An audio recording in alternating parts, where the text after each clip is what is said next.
Hello students, we are doing BM Sharma's Engage book, and in this video we are going to solve exercise questions.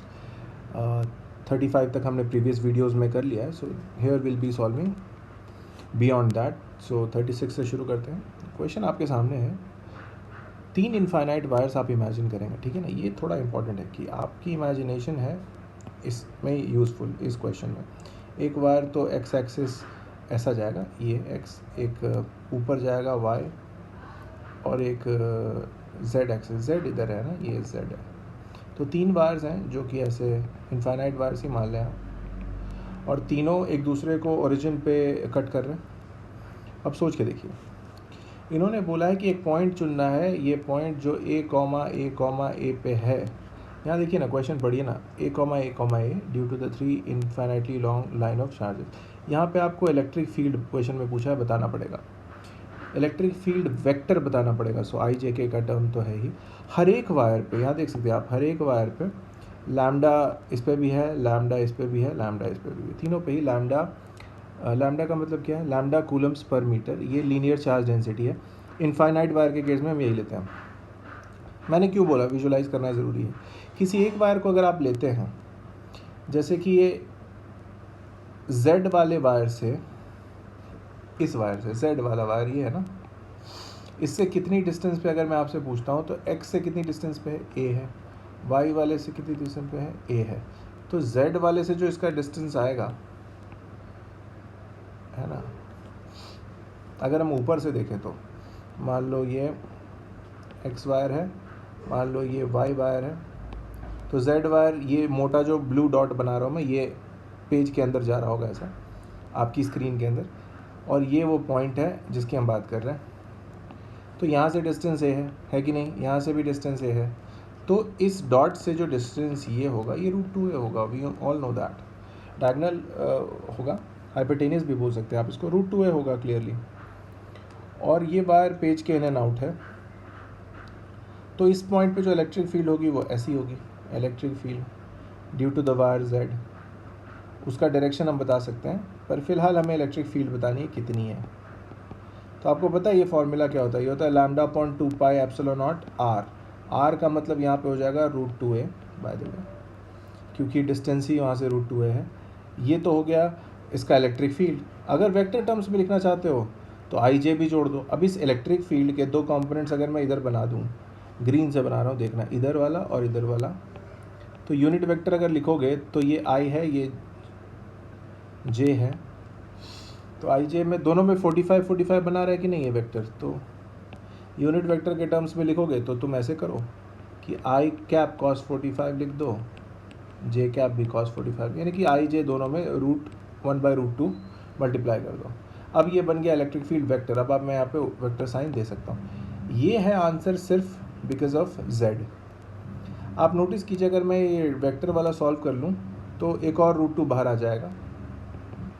इसको अगर हम ठीक से solve करें तो ये आएगा लैम्डा अपॉन, देखो यहाँ 2 है, यहाँ √2 है, और एक √2 यहाँ से cos 45 कॉमन लूँगा तो टोटल मल्टीप्लाई होकर 4 हो जाएगा. तो ये 4 पाई एप्सिलॉन नॉट a हो जाएगा, lambda upon 4 pi epsilon not a, और बचेगा क्या? सिर्फ आई कैप प्लस जे कैप. तो आपने नोटिस करना है कि जब आपने Z एक्सिस वाले वायर की वजह से निकाला तो ये आंसर हुआ, और ये उसका यूनिट वेक्टर हो गया. वैसे ही अब अगर मैं इस वायर की वजह से निकालूं जो एक्स एक्सिस की पे है, या फिर इस वायर की वजह से निकालूं जो वाई पे है, तो उनका भी आंसर सिमिलर होगा. तो E2 निकालूंगा तो वो भी ऐसा ही आएगा, लैम्डा अपॉन, डिस्टेंस तो सेम ही है ना सब जगह से, A होगा, पर चूंकि एक्स एक्सिस की वजह से मैं निकाल रहा हूँ तो उसमें J और K आ जाएगा, है ना. ये जो है ये एक्स वाले की वजह से, एक्स वाले वायर की वजह से. अब वाई वाले वायर की वजह से अगर मैं निकालूं, इसको E3 नाम दे देता हूँ. इसमें भी lambda upon 4 pi epsilon not a आएगा, और इसमें क्या आएगा? वाई, ये वाई वाला है ना, तो इसमें आई और के आ जाएगा, आई कैप के कैप. अब हमने वेक्टर्स लिख, ये सारे वेक्टर्स हैं, ठीक है ना, सिर्फ मैग्नीट्यूड नहीं है, वेक्टर्स हैं. ये भी E1 ये था, मान लो ये E1. तो नेट इलेक्ट्रिक फील्ड क्या हो जाएगी? वेक्टर्स को जोड़ दीजिए, E1 E2 E3 जोड़ दीजिए. अगर आप तीनों को जोड़ोगे तो lambda upon 4 pi epsilon not a common ले लो आप, और 2 आई कैप 2 जे कैप, और 2k कैप हो जाएगा। यानी कि इसमें से भी मैं 2 कॉमन ले सकता हूँ, तो 2 से 4 कटना ही चाहिए। अगर मैं 2 कॉमन ले लूँ तो यहाँ पे एक 2 नीचे आएगा। सो मतलब फाइनल आंसर है lambda upon 2 pi epsilon not a I plus J plus के। ऐसा कौन सा आंसर है? तो अगर आप देखें यहाँ पे option number 2 is correct here, absolutely correct. Lambda upon 2 pi epsilon not a I cap J cap के कैप एडेड है इन ब्रैकेट। बहुत अच्छा आइडिया है ये सॉल्व करने का, इसको समझने की कोशिश कीजिएगा, खास करके मेरे इस डायग्राम पे फोकस कीजिएगा, है ना। हमने उसको इलेक्ट्रिक फील्ड को पहले lambda upon 2 pi epsilon naught r एक इनफाइनाइट वायर की वजह से होती है, और उसको फिर वेक्टर नोटेशन दिया, और फिर उसी को सॉल्व करके तीनों वायर्स के लिए वही आंसर्स हैं, बस वेक्टर्स अलग हैं, फिर ऐड कर दिया। That's it, good question. Moving on to the question number 37। एक मास m का और चार्ज q का पार्टिकल है जो SHM कर रहा है अलॉन्ग एक्स एक्सिस, और इलेक्ट्रिक फील्ड है उस पर obviously. The motion of the, यहाँ देखिए क्या लिखा है, the motion of the particle is confined between x0 to x2l। Okay, ये रहा ओरिजिन, ये रहा 2l, मैं x0 यहाँ ले रहा हूँ, x2l यहाँ ले रहा हूँ, और पार्टिकल इनके बीच में SHM करेगा तो कहीं ना कहीं बीच में मीन पोजीशन होगा, तो वो x is equal to l पे हो जाएगा, और यहाँ से यहाँ और यहाँ से यहाँ एम्पलीट्यूड्स हो गए। एक्सट्रीम्स कौन से हैं? 0 और 2l एक्सट्रीम्स हैं। पार्टिकल ये इसी के बीच में अपना SHM ऐसे ऐसे करता रहेगा, है ना। एनीवे, ये मुद्दा नहीं है। उन्होंने पूछा है कि इनमें से कौन सा स्टेटमेंट करेक्ट है। यार स्टेटमेंट करेक्ट बड़ी सिंपल सी बात है, SHM कर रहा है और ये अगर मीन पोजीशन है, ये दोनों एक्सट्रीम्स हैं, तो क्या रूल है? अगर पार्टिकल मेरा मीन राइट साइड में यहाँ कहीं है, तो इस वक्त फोर्स किधर लगना चाहिए? रीस्टोरिंग फोर्स अंदर की तरफ लगना चाहिए। और अगर मेरा particle left side of the mean है, इस तरफ कहीं है, तो रीस्टोरिंग फोर्स फिर इधर लगना चाहिए। अच्छा, जिस तरफ रीस्टोरिंग फोर्स होगा, क्या उसी तरफ इलेक्ट्रिक फील्ड होगी? यस, क्योंकि फोर्स क्या होता है? Q टाइम्स इलेक्ट्रिक फील्ड होती है। यानी कि एक बात तो कंफर्म हो गया कि x is equal to l, जो ये वाला पॉइंट है, इसके राइट में जाएँ, मान लो ये x is equal to l point है, तो इसके राइट में जाएँ 2l तक, इस बीच में इलेक्ट्रिक फील्ड इधर है क्योंकि फोर्स उधर है, और अगर इसके लेफ्ट में जाएं x इज इक्वल टू 0 इस तरफ, तो इधर इलेक्ट्रिक फील्ड इधर है और फोर्स भी इधर है, और यही पूछा है। तो इसमें ऑप्शन नंबर 1 एब्सोल्युटली करेक्ट है। Electric field right of x equal to l is towards left, है ना, यहाँ देखिए, और and to the left of x is equal to l is towards right which is here. आप इसको empirically फॉर्मूले से भी सॉल्व कर सकते हैं।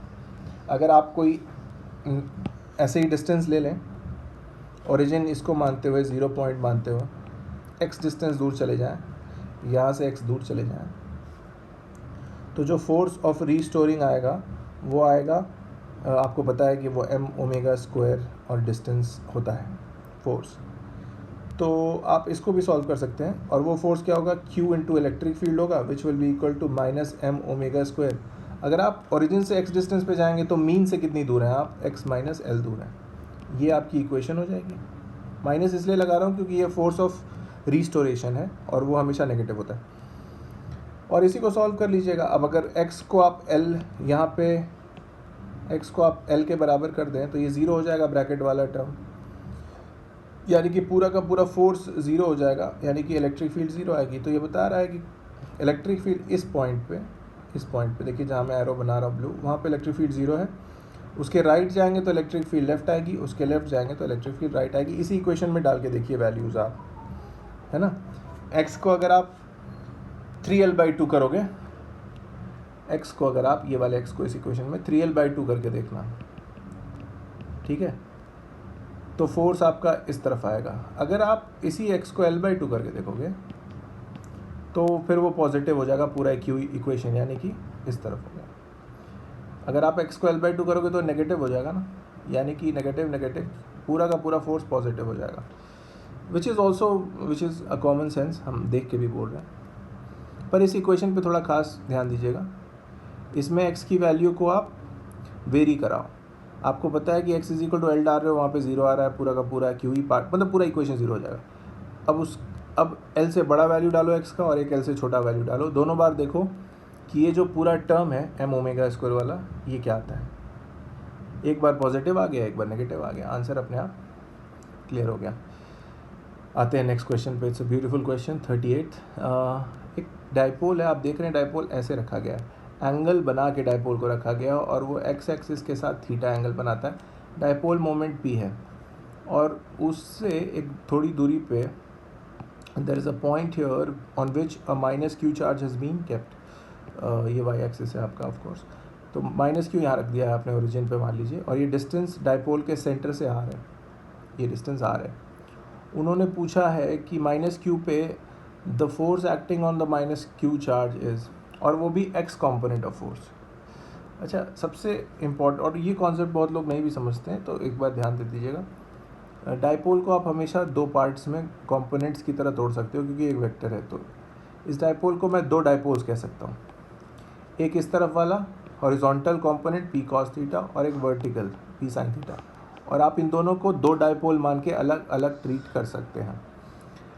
इसलिए मैंने बोला it's a very interesting question. एक डाइपोल जो कि पी है और जो एंगल थीटा पे है उसको दो डाइपोल्स मान सकते हैं, एक हॉरिजॉन्टल वाला पी कॉस थीटा और एक वर्टिकल वाला पी साइन थीटा। अब पी कॉस थीटा ये अगर एक डाइपोल मान लिया जाए जो कि हॉरिजॉन्टली लेड है, तो उसके लिए ये पॉइंट क्यू वाला पॉइंट जहाँ पे क्यू रखा है माइनस क्यू, वो एक्शियल पॉइंट होगा, और एक्शियल पॉइंट पे इलेक्ट्रिक फील्ड किधर होती है, जिस तरफ डाइपोल हो इधर ही आएगी, और उसकी वैल्यू कितनी होती है इलेक्ट्रिक फील्ड की आपको पता होगा, 2kp अपॉन आर क्यूब होती है। पर यहाँ पे आर तो ठीक है, पर क्या है कि यहाँ पे पी नहीं है, पी कॉस थीटा है, so 2kp cos theta upon r cube हो जाएगा, डायरेक्शन राइट होगा। और यही इसी ई को अगर मैं माइनस क्यू से मल्टीप्लाई कर दूँ तो ये क्या बन जाएगा, फोर्स बन जाएगा। आपको पता है Q is the formula of force, so force will be, बस इसी में माइनस क्यू मल्टीप्लाई कर दूँ 2kp qp cos theta upon r cube हो जाएगा। और इसका डायरेक्शन क्या है, अलॉन्ग दी एक्स एक्सिस है। क्वेश्चन में भी एक्स पे ही पूछा है, एक्स कंपोनेंट ऑफ फोर्स, जो कि पी कॉस थीटा इस वाले डाइपोल की वजह से है। अच्छा, पी साइन थीटा को नहीं ले सकता मैं, क्यों? P sine theta is a vertical dipole and due to this at this point that will be equatorial point, और इक्वेटोरियल पॉइंट पे जो आंसर आएगा वो नीचे की तरफ आएगा इलेक्ट्रिक फील्ड। आपको पता होगा, मैंने बहुत सारे वीडियोज़ में बताया भी है, तो वो तो अलॉन्ग एक्स एक्सिस है नहीं, उससे कोई मतलब नहीं है। तो आंसर यही है, -2kqp cos theta upon r cube. कौन सा ऑप्शन मैच हो रहा है? थर्ड मैच हो रहा है ना। So option number 3 here is the correct option. cos theta और आई कैप साथ में लिख लीजिए क्योंकि आई कैप तो है ना। अगर फोर्स वेक्टर लिख रहे हैं तो आई कैप होगा, है ना, सिंपल। डायरेक्शन मैंने यहाँ दिखा रखा है डायग्राम से, यहाँ पे देखिए, माइनस आई कैप तो इसलिए आया माइनस क्योंकि वो चार्ज नेगेटिव है, इसलिए माइनस यहाँ पे आया हुआ है हमारे पास, है ना। ठीक है, going to the question number 39। देखिए, अगर आपको एक कॉन्सेप्ट पता है एक फाइनाइट रॉड या फाइनाइट वायर का, तो आपको पता होगा कि फाइनाइट वायर के अगर एंड पे यहाँ पे चलो सेमा इनफाइनाइट मान लेता हूँ, सेमा इनफाइनाइट है तो नीचे तो इन्फिनिटी तक जा रहा है और यहाँ पे सामने एक पॉइंट भी है। इस पॉइंट पे जब आप इलेक्ट्रिक फील्ड निकालते हैं तो कैसे निकालते हैं, आपने कैलकुलेशन की होगी, तो ये जो आता था यहाँ पे 90 डिग्री बन रहा है ना। आप ऐसा कुछ लिखते होंगे कि lambda upon 4 epsilon naught r, और कॉस 0 लिखते होंगे आप, माइनस कॉस 90 लिखते होंगे आप। रीज़न ये होता था कि ये वाला जो एलिमेंट है लास्ट वाला, वो तो 0 बना रहा है, और जो यहाँ से आ रहा है एलिमेंट है वो ऑलमोस्ट 90 बनाएगा, इस पॉइंट सबसे नीचे वाला। तो ये दो एंगल्स हम लेते थे, वैसा ही कुछ है इस क्वेश्चन में। और उसी से हम टैन थीटा भी निकालते थे कि यहाँ पे जो इलेक्ट्रिक फील्ड आएगी पॉइंट पी पे, by the way point P पे अगर मैं इलेक्ट्रिक फील्ड निकालूंगा तो एक अवे आएगी और एक इस तरफ आएगी, तो जो नेट इलेक्ट्रिक फील्ड होगी वो कुछ ना कुछ थीटा बनाएगी। तो वो जो टैन थीटा हम निकालते थे ना वहाँ पे, वो हम EY/EX कहते थे, और चूँकि EY/EX दोनों बराबर होते थे तो थीटा 45 डिग्री आता था। पर ये सेमा इनफाइनाइट रॉड के लिए, इस क्वेश्चन में सेमा इनफाइनाइट रॉड नहीं है। इस क्वेश्चन में आप देख रहे हैं यहाँ पे 30 डिग्री बन रहा है और यहाँ पे 90 डिग्री बन रहा है, ठीक है। तो अगर यही टैन थीटा का कॉन्सेप्ट मैं सोचूं तो ऑब्वियसली यहाँ पे 60 बनेगा ना, इस एज पे 60 बनेगा जहाँ पे आपसे मांग रहे हैं वो, और वो डायरेक्शन ही मांग रहे हैं कि नेट इलेक्ट्रिक फील्ड कितने पे होगा, ठीक है। तो जो लॉजिक यहाँ दिख रहा है कि 60 है तो उसके बीचों बीच ही होगा, है ना, 60 के बीचों बीच ही आएगा वो, तो उसकी वैल्यू अगर आप डालेंगे तो आंसर आ जाएगा। अगर देखिए, अगर ये रॉड है और यहाँ 90 बन रहा है और ये वाला पॉइंट जो है वो 30 बना रहा है, ये 30 बना रहा है, ये 90 बना रहा है, ऑब्वियसली ये 60 बना रहा है, तो जो नेट इलेक्ट्रिक फील्ड होती है ना उस पॉइंट पे, वो इसके आधे पे होगी, आधे पे कट करके जाएगी इलेक्ट्रिक फील्ड। तो वो एक्स एक्सिस के साथ कितना बनाएगी, अगर इधर 30 है तो इधर भी 30 बनाएगी ना, सामने 30 डिग्री बनाएगी, आधा उसका। इसको सिमेट्री से भी सोच सकते हैं, है ना, कि वो उसके आधे पे ही बनेगा। सो 30 degree from the x axis, which is option number 1 seems correct here. और कोई रीज़न तो है नहीं, और मैंने ओरिजिनल लॉजिक भी बता दिया कि वहाँ पे आप सोच कैसे सकते हो। वहाँ पे आप tan थीटा ले सकते हो, electric field in the y direction and x direction, और ये वाला फॉर्मूला लगा सकते हो। पर यहाँ पे आपको क्या यूज़ करना पड़ेगा, सोच के देखो क्या यूज़ करना पड़ेगा, tan 0 और tan 30 यूज़ करना पड़ेगा, है ना, सॉरी cos 0 और cos 30 यूज़ करना पड़ेगा, ठीक है। आंसर वही आएगा, जैसे यहाँ पे मैंने cos 0 cos 90 यूज़ किया ना, वहाँ पे cos 0 और cos 30 यूज़ करना पड़ेगा, बट आंसर वही है। 30 डिग्री पे इलेक्ट्रिक फील्ड होगी सिमेट्रिकली एकदम बीच में, ठीक है। सो दैट्स इट, इससे ज़्यादा तो सोचना नहीं है इसमें। Moving ahead, semi circular rod है ये, experience by semi circular rod having a charge q, rod पे चार्ज क्यू है, radius of the wire is r, एक उसके आसपास एक वायर है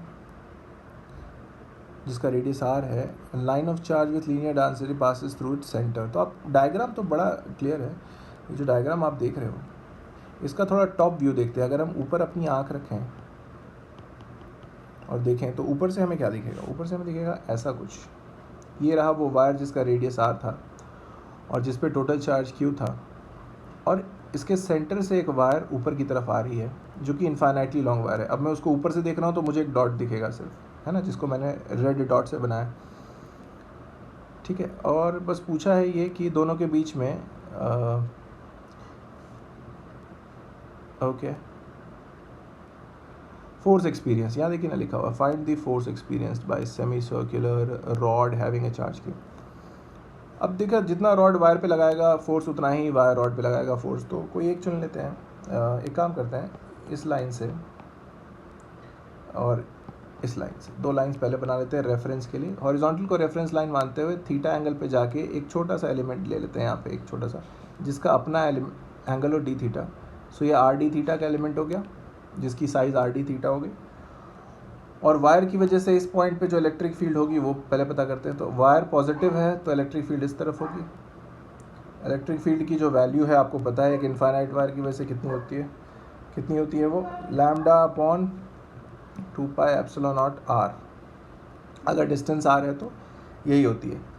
ये इलेक्ट्रिक फील्ड हो गई, इसके दो कंपोनेंट्स होंगे, एक इधर एक इधर। चूँकि वो वहाँ पे थीटा है तो ये वाला थीटा ही होगा, सो ये ई कॉस थीटा होगा और ऊपर वाला ई साइन थीटा होगा। That's very natural. वैसे ही अगर नीचे अगर मैं एक पॉइंट ले लूँ तो यहाँ पे इलेक्ट्रिक फील्ड ऐसा एक थीटा डी थीटा का ले लूँ एलिमेंट, तो यहाँ पे इलेक्ट्रिक फील्ड तो ऐसे दूर जा रही होगी, ई इसका भी एक राइट होगा और एक नीचे होगा, है ना। तो साइन वाला कंपोनेंट कट जाएगा आपका, ई साइन थीटा ऊपर और नीचे कट जाएगा क्योंकि दोनों मैंने थीटा ही ले रखा है यहाँ पे, और ई कॉस थीटा वाले सारे छोटे छोटे एलिमेंट्स ऐड होंगे। तो मुझे ई पता है, इसमें एक कॉस थीटा लगाना है आपको और फिर इसको इंटीग्रेट करना पड़ेगा आपको। तो सबसे पहले नेट फोर्स चाहिए। नेट फोर्स कैसे निकालते हैं आप, इलेक्ट्रिक फील्ड को आप मल्टीप्लाई करते हैं उस चार्ज से क्यू या डी क्यू से। तो अगर मैं डी क्यू ले लूँ, एक छोटा एलिमेंट जिसको मैंने ये आर डी थीटा का लिया था, तो ये तो डी क्यू ही था ना, तो उसको पहले हम सॉल्व कर लें। तो इसको डी क्यू ई और कॉस थीटा लिखना पड़ेगा क्योंकि हमें पता है कि इलेक्ट्रिक फील्ड का कॉस कंपोनेंट ही यहाँ भी और यहाँ भी ऐड होगा, sine component is useless for us. तो this will be the small force D F, और बाद में इसी डी एफ को इंटीग्रेट कर दूंगा टू गेट द एफ। तो पहले मैं टोटल डी क्यू सही से लिख लूँ। डी क्यू की वैल्यू क्या होगी, टोटल चार्ज क्या है उस पर क्यू, टोटल लेंथ क्या है उसकी पाई आर, आधा सर्कल है ना वो सेमी सर्कल, और जो एलिमेंट हमने चुना था उसकी लेंथ थी आर डी थीटा, तो आर आर कट गया, तो Q by pi D theta, यही डी क्यू है। Electric field cos theta, electric field तो मैं लिख लूँगा। अब एक एक करके शुरू करते हैं। तो Q by pi D theta, ये पार्ट तो मेरा डी क्यू हो गया। अब ई कॉस थीटा लिखना है। ई पता है मुझे, ये है। So lambda by 2 pi epsilon naught r, ये ई हो गया, और एक कॉस थीटा। ये हो गया हमारा छोटा सा फोर्स जो कि किसी एक एलिमेंट पे लग रहा है, जो हमें पता है।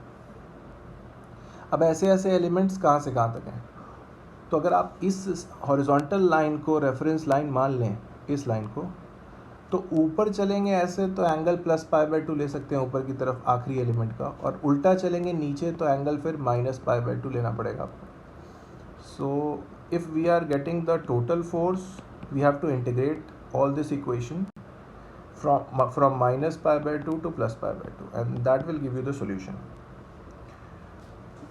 तो minus pi by 2 two plus pi by 2, जो जो कॉन्स्टेंट्स हैं उसको आप बाहर लिख सकते हो। तो लैम्डा पाई, लैम्डा क्यू बाहर हो गया, 2 होगा, पाई स्क्वायर हो जाएगा, एप्सिलॉन नॉट आर, ये सब बाहर हो जाएगा। आपके पास क्या बचेगा, कॉस थीटा डी थीटा, क्योंकि यहाँ एक कॉस थीटा है, यहाँ एक डी थीटा है। कॉस थीटा डी थीटा का इंटीग्रल बहुत आसान है, साइन थीटा होगा।